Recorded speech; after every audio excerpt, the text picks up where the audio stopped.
وعلى آله وصحبه أجمعين. أما بعد فأعوذ بالله من الشيطان الرجيم. بسم الله الرحمن الرحيم. والذين جاءوا من بعدهم يقولون ربنا اغفر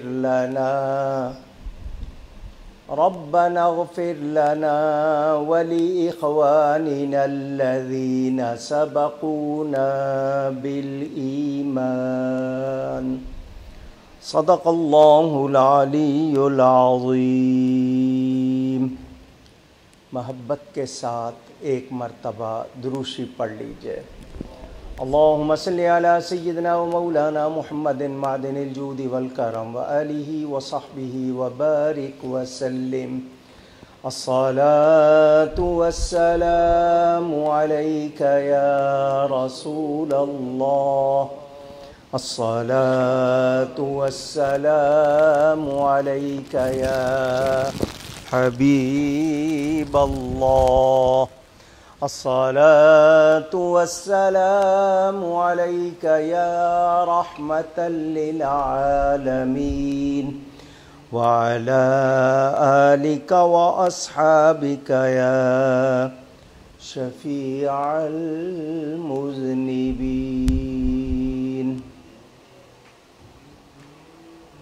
حمد و صلاۃ کے بعد قرآن کریم کی ایک آیت کا کچھ حصہ آپ کے سامنے تلاوت کیا ہے. ٹائم بہت مختصر ہے، اس میں انشاءاللہ کچھ ضروری باتیں آپ تک پہنچاؤں گا. اللہ تعالیٰ سے دعا ہے وہ مجھے حق بیان کرنے، ہم سب کو حق سن کر اس کو قبول کرنے، اس پر عمل کرنے اور اس پر قائم رہنے کی توفیق عطا فرمائے. اللہ تعالی خالق ہے، بنانے والا موت و حیات کا. موت بھی اس نے بنائی ہے، حیات بھی اس نے بنائی ہے. موت کتنی قسم کی ہوتی ہے، حیات کے کیا درجے ہیں، یہ بحث چھیڑ نہیں سکتا، ٹائم نہیں ہے. موت عادی، موت حقیقی، حیات جسمانی اور پھر آگے ایک باب. بہرحال عام عرف میں جو پہچانا جاتا ہے، ہم جو جی رہے ہیں یہ زندگی ہے. جب روح جسم سے نکل جائے گی اس کو ہم عرف میں موت کہتے ہیں، اور اس کا ذائقہ ہر نفس نے چکھنا ہے. جو بھی سانس لینے والا دنیا میں آیا اس نے موت کا ذائقہ چکھنا ہے. ذرا ایک جملہ کہتا چلوں، آپ لوگ پڑھے لکھے سمجھدار ہیں، مجھ سے زیادہ جانتے ہیں. یہ جو زندگی ہے اس کا انجام کیا ہے؟ موت. ٹھیک کہہ رہا ہوں؟ جس زندگی کا انجام موت ہے اس کو زندگی کہتے ہیں، اور اس کے بعد جو موت کے بعد زندگی ہے اس کو زندگی ہی نہیں مانتے. کبھی سوچا آپ نے؟ اس کا تو انجام موت ہے، اس کو تو زندگی مانتے ہیں، اور جس میں آگے موت نہیں ہے اس کو زندگی نہیں مانتے. ذرا سوچئے گا. خیر، ہمارے پاس جو معلومات ہیں اس میں یہ کہ پہلے ایک جہان تھا جس میں روحیں تھیں، اس کو عالم ارواح کہتے ہیں. یہ دنیا، یہ جہان جسموں کا، اجساد کا ہے، جس کو آپ دنیا کہتے ہیں، عالم اجسام. اس کے بعد ہے عالم برزخ. برزخ پردے کو کہتے ہیں. قیامت تک کا جو زمانہ ہے وہ برزخ. اس کے بعد عالم آخرت. جو بھی یہاں آیا ہے اس نے جانا ہے تو موت فنا ہونے کا نام نہیں ہے. موت فنا ہونے کو نہیں کہتے. ایک جہان سے دوسرے جہان میں جانے کا جو مرحلہ، اس کو اب موت کہتے ہیں، انتقال کہتے ہیں، وصال کہتے ہیں، وفات کہتے ہیں. وفات کے معنی اٹھا لینا، انتقال کے معنی ٹرانسفر، منتقل ہونا. جب انسان اس دنیا سے جاتا ہے جس کو آخری وقت کہتے ہیں، نزع کا عالم، سکرات، موت کی نشانیاں ظاہر ہوتی ہیں، وہ سب سے خطرناک وقت ہوتا ہے انسان کے لیے، سب سے زیادہ خطرناک وقت. کس لحاظ سے؟ تکلیف کے لحاظ سے نہیں. تکلیف کا مرحلہ الگ. اس وقت ایمان کا سلامت رہنا کامیابی ہے. شیطان کی کوشش ہوتی ہے آپ کا ایمان کسی طرح ضائع کر دے، تو اسی لیے خاتمہ بالخیر کی دعا کرتے ہیں، یا اللہ جہان سے جائیں ایمان سلامت رہے. کیونکہ ایمان سلامت لے کر نہیں گئے تو کچھ بھی نہیں. انگلش والے بھی کہتے ہیں نا، آل ویل اف اینڈز ویل. آخر اچھا ہو گیا تو سب اچھا ہو گیا. بہرحال بہت سی باتیں تفصیل میں نہیں جا سکتا. چلے گئے، روح نکل گئی. روح نکلتی ہے، فرشتے اسے لے لیتے ہیں. اچھی روح کو بہت ریشمی کپڑوں میں، خوشبو میں لیتے ہیں. بدعقیدہ ہو، خراب ہو اس کی روح کو، یہ جس طرح آپ ڈامر کہتے ہیں نا، جس سے سڑک بناتے ہیں، تارکول وغیرہ، بدبودار ٹاٹ ہوتا ہے، اس میں وہ لیتے ہیں. جب تک دفن نہیں ہو جاتے روح ساتھ ہوتی ہے، دیکھ بھی رہی ہوتی ہے کیا پاس بیٹھے لوگ کیا کہہ رہے ہیں، سب سن بھی رہی ہے، دیکھ بھی رہی ہے، اور کہتی ہے نیک روح جلدی کرو، مجھے جلدی لے چلو.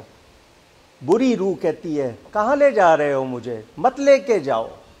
یہ سارے مرحلے حدیث شریف میں بیان ہوئے.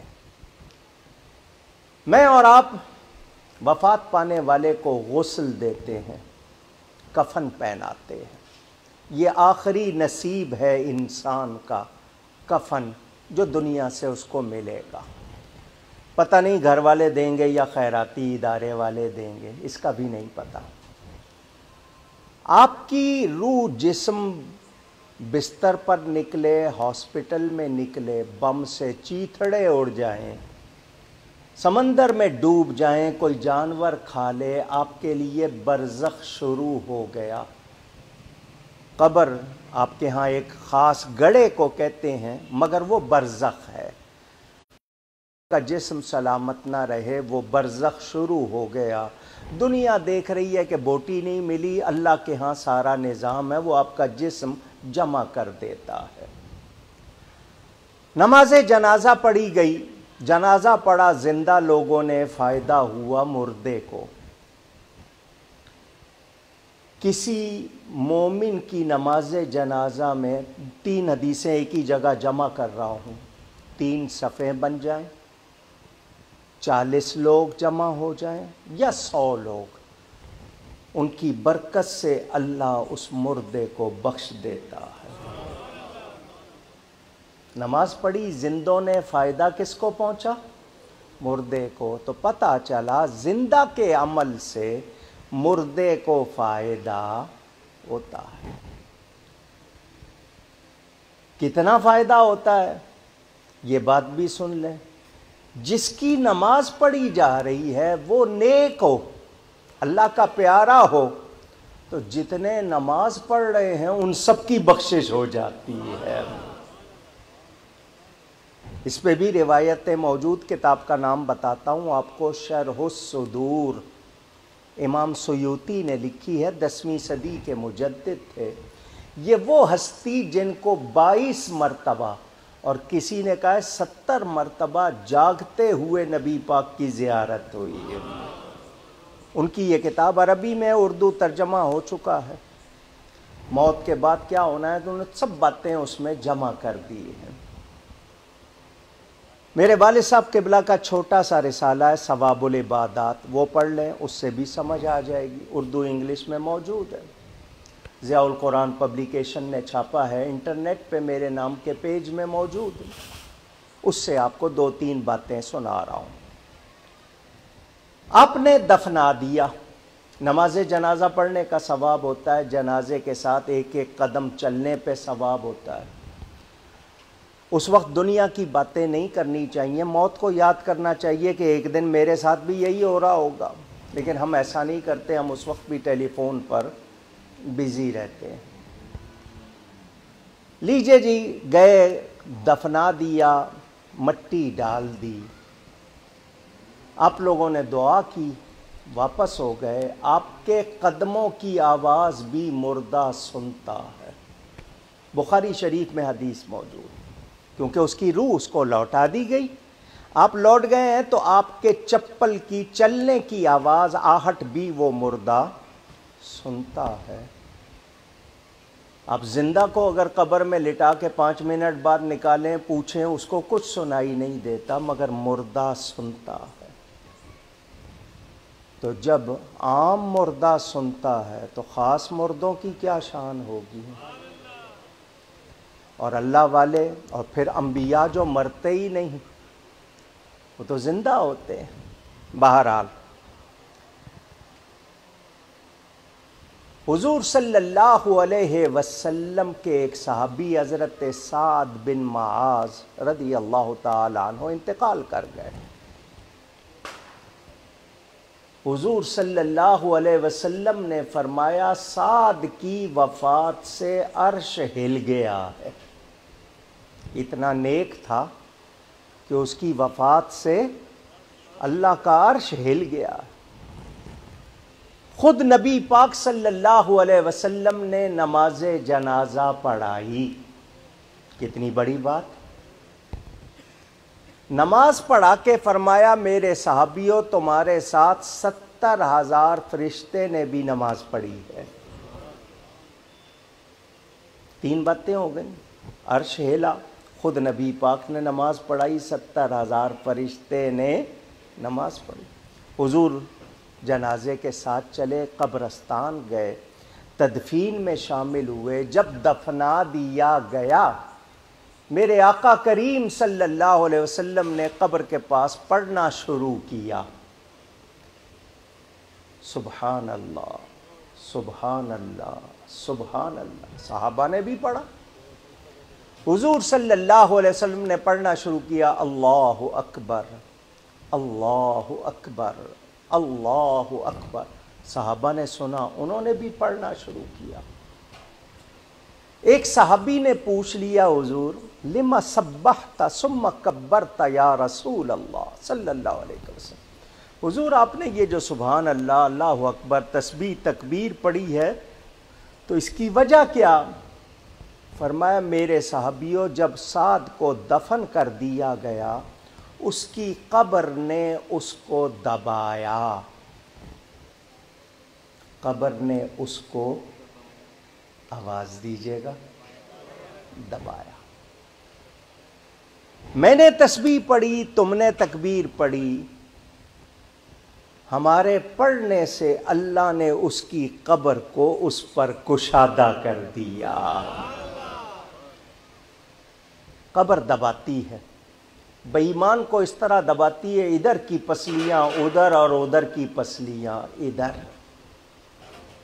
نیک کو اس طرح دباتی ہے جیسے ماں بچے کو گود میں لے کے دباتی ہے۔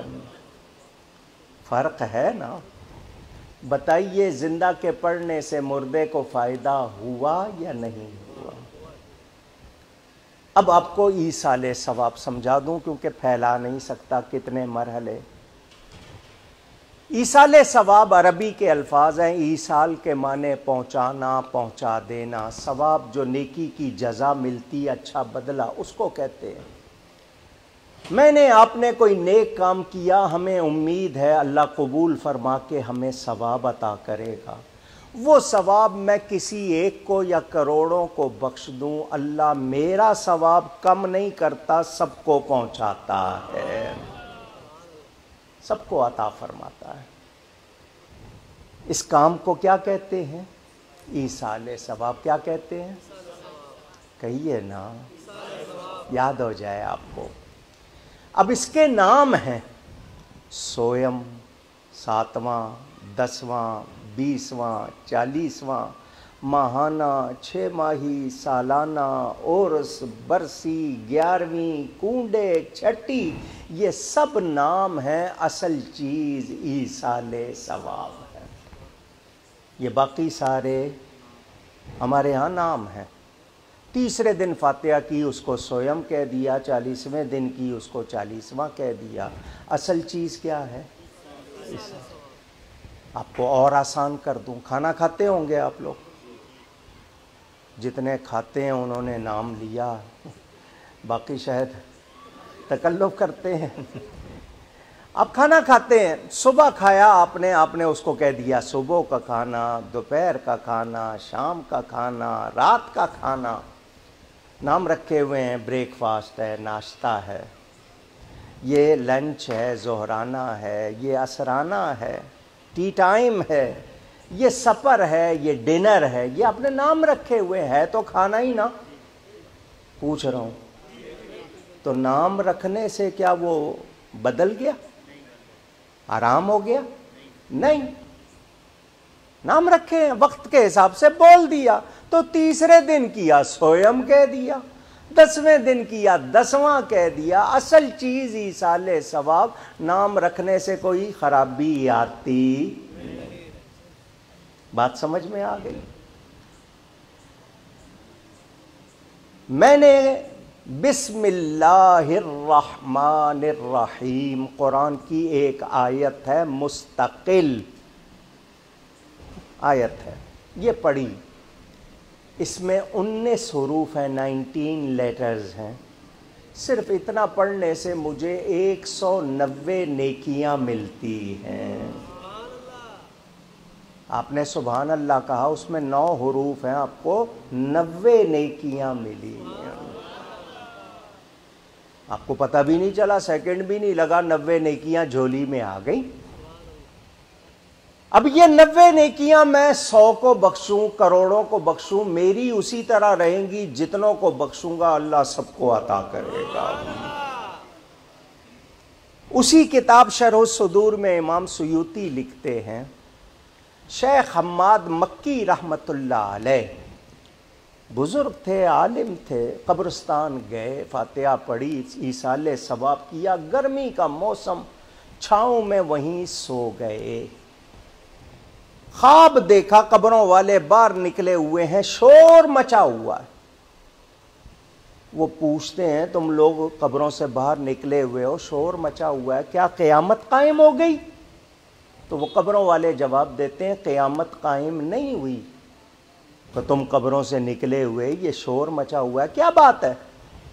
تو وہ جواب دیتے ہیں 1 سال پہلے، جب وہ خواب دیکھ رہے ہیں اس سے 1 سال پہلے ایک شخص اللہ والا آیا تھا، اس نے سورہ اخلاص قل هو اللہ پڑھ کے ہم سب کو ایصال ثواب کیا تھا۔ کیا پڑھا تھا؟ سورہ اخلاص قل هو اللہ، ہم سب کو، قبروں والوں کو ایصال ثواب کیا تھا۔ 1 سال سے وہ ثواب بانٹ رہے ہیں، ابھی تک ختم نہیں ہوا، سال ہو گیا۔ تو ایک بار سورہ اخلاص کا اتنا ثواب ہے، پورے قرآن کا کتنا ثواب ہوگا؟ تو یہ ایصال ثواب۔ اب میں آپ کو صرف 2 حدیثیں سناؤں گا تاکہ آپ کے ذہن میں یہ چیز نقش ہو جائے، فائدہ ہو جائے۔ آپ نے اتنا سن لیا کہ زندہ کے عمل سے مردے کو فائدہ ہوتا ہے۔ زندہ رہتے ہیں آپ، ایک دوسرے کے کام آتے ہیں، وفات کے بعد ایک دوسرے کے اس طرح کام آتے ہیں، اور مومن کو فائدہ پہنچاتا ہے۔ وہ اور بات ہے کہ آج کل نقصان پہنچانا کرپشن ہو گئی ہے، بگاڑ ہو گیا ہے، وہ اور بات ہے، لیکن مومن کو فائدہ پہنچاتا ہے۔ خیر الناس من ینفع الناس، اچھے لوگ کون ہیں؟ جو لوگوں کو فائدہ پہنچائیں۔ حضور صلی اللہ علیہ وآلہ وسلم کا ارشاد، امتی امت مرحومہ، میری امت امت مرحومہ ہے۔ میری امت یہ لفظ میں نے آپ سب سے سننا ہے، امت کیوں کہلوایا ہے آپ سے؟ اردو بولنے والے مرحوم کا مطلب مردہ سمجھتے ہیں۔ آپ میں سے کسی کو میں مرحوم کہہ دوں گا تو آپ کہیں گے مولانا صاحب ابھی تو میں زندہ ہوں۔ مرحوم کے معنی مردہ کے نہیں ہیں، مرحوم کے معنی جس پہ رحمت کی گئی۔ کوئی کسی کو مرحوم کہہ دے تو برا نہیں ماننا۔ فرمایا میری امت امت مرحومہ، میری امت وہ جس پہ رحمت کی گئی۔ تدخل قبورها بذنوبها، میری امت کے لوگ قبروں میں جائیں گے، ان کے گناہ ان کے ساتھ ہوں گے، گٹھری بنا کے، تھیلی میں، بریف کیس میں، بیگ میں نہیں، ساتھ ہوں گے۔ حصی اور معنوی کی بحث کرنے والے ذرا سوچیں، گناہ ان کے ساتھ جائیں گے۔ وَتَخْرُجُ مِنْ قُبُورِهَا لَا ذُنُوبَ عَلَيْهَا، قیامت کے دن جب قبروں سے نکلیں گے، نکالے جائیں گے، ان پر کوئی گناہ نہیں ہوگا۔ صحابہ کرام رضوان اللہ علیہم اجمعین نے پوچھا یا رسول اللہ صلی اللہ علیہ وسلم ان کے گناہ کہاں چلے جائیں گے؟ فرمایا تمحص عنها باستغفار المؤمنین، ایمان والے جو استغفار کرتے رہتے ہیں، بخشش کی دعائیں کرتے رہتے ہیں، ایصال ثواب کرتے رہتے ہیں، اس سے ان کے گناہ مٹا دیے جائیں گے۔ یا اللہ مسلمانوں کو بخش دے، کہتے ہو یا نہیں کہتے؟ نماز کی ہر رکعت میں کہتے ہو ربنا اغفر لی ولوالدی وللمؤمنین یوم یقوم الحساب، یا اللہ مجھے بخش دے، میرے ماں باپ کو بخش دے، ایمان والوں کو بخش دے جس دن حساب قائم ہونا ہے۔ تو یہ دعا کیا فضول ہے؟ معاذ اللہ کوئی ایسا سوچ سکتا ہے؟ تو اس دعا کا فائدہ ہوتا ہے یا نہیں ہوتا؟ سب کو جن کے لیے آپ دعا کر رہے ہیں سب کو اس کا فائدہ ہو رہا ہے۔ پتہ چلا گناہگار کے لیے بخشش کی دعا کریں، ایصال ثواب کریں تو اس کے گناہ معاف ہو جاتے ہیں۔ یہ ایصال ثواب کا مسئلہ قرآن حدیث سے ثابت ہے، کوئی ایسی بات نہیں کہ کسی کو شبہ ہو، کوئی اختلاف نہیں ہے اس میں۔ قرآن سے کیسے ثابت ہوتا ہے؟ عبارت النص ہے، دلالت النص ہے، اقتضاء النص ہے، اشارت النص ہے، یہ علماء جانتے ہیں اور موجود ہے۔ میں نے آپ کے سامنے آیت پڑھی، ابھی اس پہ ذکر کروں گا۔ پتہ چلا گناہگار کے لیے ایصال ثواب کیا، اس کے گناہ معاف ہو گئے۔ ہم تو نیکوں کو بھی کرتے ہیں، الہی غوث پاک کو اس کا ثواب پہنچا، خواجہ غریب نواز کو اس کا ثواب پہنچا، اولیاء کو بھی کرتے ہیں، اللہ والوں کو کرتے ہیں، ان کو کیا فائدہ ہوتا ہے؟ تو گناہگار کو ایصال ثواب کریں، بخشش کی دعا کریں، اس کے گناہ معاف ہوتے ہیں۔ کسی نیک کو ایصال ثواب کریں، اس کے درجے بلند ہوتے ہیں۔ جنت میں 100 درجے ہیں، کتنے؟ دروازے 8 ہیں، درجے 100۔ درجہ بڑھے گا نعمتوں میں اضافہ ہوگا، ایک درجے سے دوسرے درجے کے درمیان اتنا فاصلہ جتنا زمین اور آسمان کے درمیان فاصلہ۔ سب سے اعلیٰ درجہ فردوس، اسی کے لیے حضور نے فرمایا اس کی دعا کیا کرو۔ یہاں ہم کوشش کرتے ہیں اول درجہ مل جائے، وہاں کے لیے کوئی کوشش نہیں ہے، تیاری وہاں کی کرنی تھی وہ کر نہیں رہے۔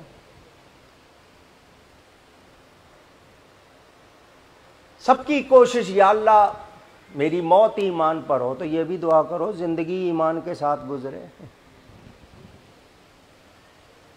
ہم لوگ جانتے ہیں کہ رزق کا وعدہ ہو چکا، رزق کا اللہ نے وعدہ کر لیا ہے۔ موت کے بارے میں کسی کو شبہ ہے؟ موت آنی ہے، ٹھیک ہے، رزق کے لیے وعدہ ہو چکا، اس کی کوشش کر رہے ہیں۔ موت کا یقین ہے، اس کے لیے کوئی کوشش نہیں۔ کچھ اپنے آپ کو بھی ہمیں کیسا کرنا چاہیے، تیاری نہیں سوچتے۔ آئیے آپ کو صحیح ستہ میں حدیث موجود ہے، ایک شخص جنت میں تھا۔ کہاں تھا؟ اچانک اس کا درجہ بلند ہو گیا، نعمتوں میں اضافہ ہو گیا۔ اس نے حیران ہو کر عرض کی، یا اللہ، یا رب ان لی ھذا، یا اللہ میں بڑا خوش تھا، یہ جو اچانک نعمتوں میں اضافہ ہو گیا، درجہ بلند ہو گیا، تو یہ کس لیے؟ جواب ملے گا، بے استغفاری ولدک لک، تو ایک نیک بیٹا چھوڑ آیا ہے، وہ تیرے لیے استغفار کرتا رہتا ہے، اس کی وجہ سے تیرا درجہ بلند ہو گیا۔ آپ نے دونوں حدیثیں سن لی۔ گناہگار کے لیے ایصال ثواب، اس کے گناہ معاف، نیک کے لیے ایصال ثواب، اس کا درجہ بلند۔ جس کا درجہ بلند ہو اس کو خوشی ہوگی یا نہیں ہوگی؟ اونچی ہوگی۔ تو جس کو خوشی ہو، کتنی اچھی بات ہے۔ تو کوئی اللہ والا خوش ہو گیا تو سمجھو اللہ خوش ہو گیا۔ تو یہ میں نے آپ کو بنیادی طور پر، ابتدائی طور پر تھوڑی سی بات سمجھائی، ایصال ثواب۔ بتائیے یہ اچھا کام ہے یا نہیں ہے؟ اچھا کتاب ہے دوسروں کی جو ہم سے اختلاف رکھتے ہیں عقیدے میں، یا ہم جن سے اختلاف رکھتے ہیں، کتاب ہے ان کی، اس سے واقعہ سنا رہا ہوں۔ کتاب کا نام ہے تحذیر الناس، لکھنے والے جن کو دارالعلوم دیوبند کا بانی کہا جاتا ہے، ان کی لکھی ہوئی کتاب ہے، اس سے یہ بات سنا رہا ہوں آپ کو۔ حضرت سیدنا جنید بغدادی رضی اللہ تعالیٰ عنہ، کتنے بڑے ولی اللہ، حضور غوث پاک کے پیروں میں ان کا نام آتا ہے۔ غوث پاک کے تیسرے چوتھے اوپر جا کر پیر ہیں، اللہ نے شان غوث پاک کو زیادہ دی ہے۔ ان کا ایک مرید ان کے سامنے بیٹھا ہوا تھا، یہ واقعہ اس کتاب میں لکھا ہوا۔ مرید بیٹھا ہے سامنے، مرید کا چہرہ غم والا ہو گیا، پریشانی والا ہو گیا، چہرے سے پتہ چل رہا ہے کہ اس کو اندر کوئی تکلیف ہے۔ حضرت نے پوچھا کیا ہوا؟ اس نے کہا میری ماں انتقال کر گئی ہے کچھ دن پہلے، میں اس کو دوزخ میں دیکھ رہا ہوں، اپنی ماں کو۔ اللہ والے کے پاس بیٹھ کے اس کو دوسرا جہان نظر آ رہا ہے۔ اپنی ماں کو کہاں دیکھ رہا ہوں؟ دوزخ میں۔ حضرت جنید بغدادی فرماتے میں نے حدیث پڑھی ہوئی تھی، 1,05,000 مرتبہ کلمہ پڑھا ہو اور وہ کسی کو بخش دیا جائے تو اللہ اس کو بخش دیتا ہے۔ یہ حدیث میں نے پڑھی ہوئی تھی اور میں نے اتنی تعداد میں کلمہ بھی پڑھا ہوا تھا، دل ہی دل میں اس کی ماں کو بخش دیا۔ مومن سخی ہوتا ہے نا، دعا کرنے میں بخل نہیں کہ نہیں میں نے پڑھا ہوا ہے میں اپنے لیے رکھوں، میں کسی کو کیوں بخشوں۔ فرمایا میں نے اس کی ماں کو بخش دیا۔ ادھر میں نے بخشا، وہ مسکرانے لگ گیا۔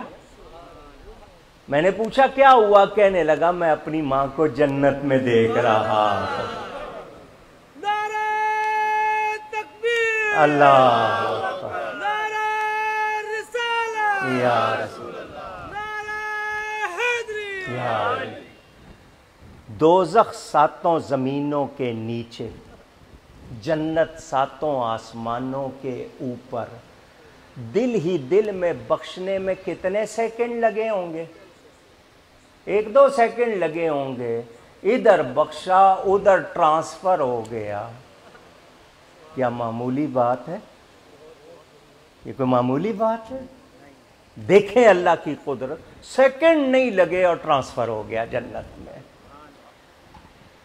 حضرت جنید فرماتے ہیں اس کا کشف یعنی اس کا دیکھنا روحانی طور پر، اس سے حدیث کی صحت معلوم ہو گئی کہ حدیث سچی ہے، اور حدیث کی وجہ سے اس کا کشف بھی معلوم ہو گیا کہ وہ بھی سچا ہے۔ دونوں باتیں ثابت ہو گئیں۔ اب پتہ کیا چلا؟ ہم لوگ جو تھوڑا بہت پڑھ لیتے ہیں، یہ تھوڑا بہت نہیں ہے، یہ بہت زیادہ ہے، اور وفات والوں کو اس کا بہت فائدہ۔ بحقی شریف میں روایت موجود، ایک لڑکا تھا، اس کے والد کا انتقال ہو گیا، وہ والد کی قبر پر جاتا رہا۔ ویسے بھی حدیث ملتی ہے ان کا نہ صحیحاً کہ جو بیٹا ماں یا باپ ان کی قبر پر ہر جمعے کو جائے، وہاں یاسین شریف پڑھے، تو اگر برا بھی ہو تو نیک لکھا جاتا ہے۔ تو جس کو جانے کی عادت تھی، اس کا ٹرانسفر ہو گیا، کسی دوسری جگہ چلا گیا، وہ قبرستان جانے کی عادت چھوٹ گئی کیونکہ فاصلہ ہو گیا وہاں سے۔ جب واپس آیا تو عادت چھوٹ گئی تھی، اب نہیں جاتا تھا۔ تو باپ خواب میں ملا، بیٹا تم میری قبر پر کیوں نہیں آتے؟ پہلے آتے تھے، اب کیوں نہیں آتے؟ کہ بابا آپ کو پتا تھا میں آتا تھا۔ فرمایا جب تو آتا تھا میں سارے پڑوسیوں کو بتاتا تھا میرا بیٹا آیا ہے، تو پڑھتا تھا، مجھے خوشی ہوتی تھی، فائدہ ہوتا تھا۔ ہر جمعرات کو دروازے پر روح آ جاتی ہے، کوئی تحفہ ملے، کوئی تحفہ ملے۔ آپ مست ہوتے ہیں ٹی وی میں، دوسری چیزوں میں، وہ انتظار کرتے ہیں سورج غروب ہونے تک، شاید کوئی دعا مل جائے، کوئی چیز۔ آپ کسی کو کھانا کھلا دیں، کچھ کر دیں، تو اس کو اگر کوئی ثواب بخش دیں وہ خوشی خوشی جاتی ہے، نہ بخشیں تو مایوس جاتی ہے۔ اب جو آیت میں نے پڑھی قرآن میں، اللہ فرماتا ہے والذین جاؤوا من بعدہم، وہ لوگ جو ان کے بعد آئے، پہلے چلے گئے، جو ان کے بعد آئے، یقولون وہ کہتے ہیں ربنا اغفر لنا، اے ہمارے رب ہمیں بخش دے، وَلِإِخْوَانِنَا الَّذِينَ سَبَقُونَا بِالْإِيمَانِ، ہمارے ان بھائیوں کو بخش دے جو ایمان کے ساتھ پہلے ہو گئے، گزر گئے۔ بعد میں آنے والوں کا، گزر جانے والے مومنوں کے لیے بخشش کی دعا کرنا اللہ کو اتنا پسند کہ اللہ نے خوبی کے طور پر اس کو بیان فرمایا۔ بعد میں آنے والے کتنے اچھے ہیں جو پہلے گزر جانے والوں کے لیے بخشش کی دعائیں کرتے ہیں۔ قرآن کی اس آیت سے پتہ چلا ایمان والے جو ایصال ثواب دعائے بخشش کرتے ہیں اس کا فائدہ ہے، آپ کے ثواب میں کوئی کمی نہیں، جتنوں کو بخشیں ان سب کو ثواب ہوتا ہے۔ ابن ماجہ میں حدیث موجود ہے، انسان جب مر جاتا ہے، اذا مات الانسان، اس کے تمام جتنے عمل ہوتے ہیں وہ منقطع، کٹ جاتے ہیں۔ اب وہ عمل نہیں کر رہا، عمل کا جو گھر تھا وہ دنیا اب چلا گیا۔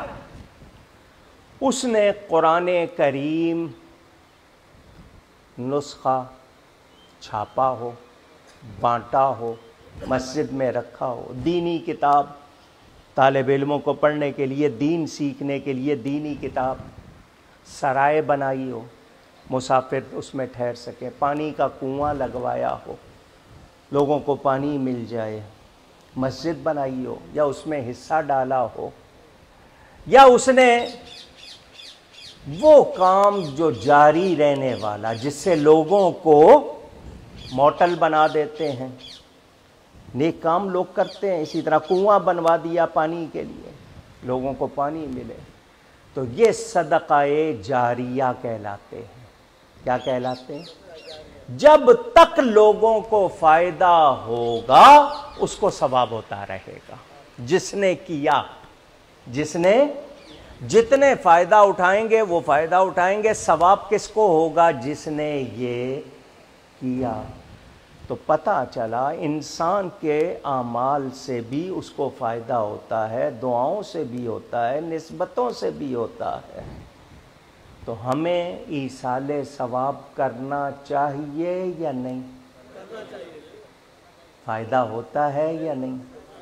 وہ لوگ جو کہتے ہیں نہیں کچھ نہیں جی، آدمی کو اس کے اپنے عمل کام آئیں گے، وہ جی بس اپنے عمل کی وجہ سے بخشا جائے گا، اگر دوسروں کی دعاؤں سے بخشا جانا تھا تو پھر کیا فائدہ؟ تو یہ قرآن کی مخالفت ہے۔ قرآن دعائیں سکھا رہا ہے اور ہم کہیں فائدہ نہیں ہوتا، تو اللہ نے کسی بے فائدہ کام کا حکم نہیں دیا ہے، فائدہ ہوتا ہے۔ چھوٹی سی ایک بات سنا دوں، ٹائم پورا ہو گیا آپ کا، میں 2-3 منٹ اوور ٹائم لے سکتا ہوں؟ جو ٹائم انہوں نے دیا وہ پورا ہو گیا، 2-3 منٹ۔ ایک زمانہ تھا، اس وقت پاکستان نہیں بنا تھا، بامبئی بڑا شہر تھا، چھوٹے چھوٹے دیہاتوں گاؤں سے لوگ کہتے تھے بمبئی بھیجو، وہاں جا کے کام کرے گا، خود بھی کمائے گا، تمہیں بھی بھیجے گا۔ ایک ہی گلی سے 2 گھروں سے لڑکے گئے بمبئی، ایک گیا وہاں جا کے کام پہ لگ گیا، کمانے لگ گیا، کما بھی رہا تھا، پیچھے بھیج رہا تھا، دوسرا جا کے غلط کاموں میں پڑ گیا، جیل میں چلا گیا۔ وہ لوگ آئے اس گلی میں لوگوں سے پوچھنے، یہ بتاؤ ہم بمبئی لڑکوں کو بھیجنا چاہتے ہیں، بولو بتاؤ تمہارے گھر سے گئے فائدہ ہوگا یا نہیں ہوگا؟ تو جن کا کما کے بھیج رہا تھا وہ کہہ رہے تھے بھیجو فائدہ ہوگا، اور جن کا نہیں آ رہا تھا وہ کہہ رہے تھے کوئی فائدہ۔ تو یہ اپنا اپنا تجربہ ہے، ہم ایمان والوں کو بخشتے ہیں، ان کو فائدہ ہوتا ہے، اور قرآن حدیث سے ثابت ہے، یہ عمل چلا آ رہا ہے، ہم کو کرتے رہنا چاہیے۔ ہمیں بھی موت یاد رہے، فرمایا حضور نے فرمایا نا کنت نہیتکم عن زیارت القبور فزورھا، میں تمہیں منع کرتا تھا قبروں کی زیارت سے، اب حکم دیتا ہوں زیارت کرو۔ کیوں؟ موت یاد آئے گی، دنیا سے رغبت کم ہوگی۔ اور وہ سن لیا آپ نے، خود نبی پاک صلی اللہ علیہ وسلم نے قبر کے پاس بیٹھ کے پڑھا یا نہیں پڑھا؟ تو وہاں جانا، پڑھنا، ایصال ثواب کرنا، یہ صرف شب برات میں نہیں، ویسے بھی جانا چاہیے۔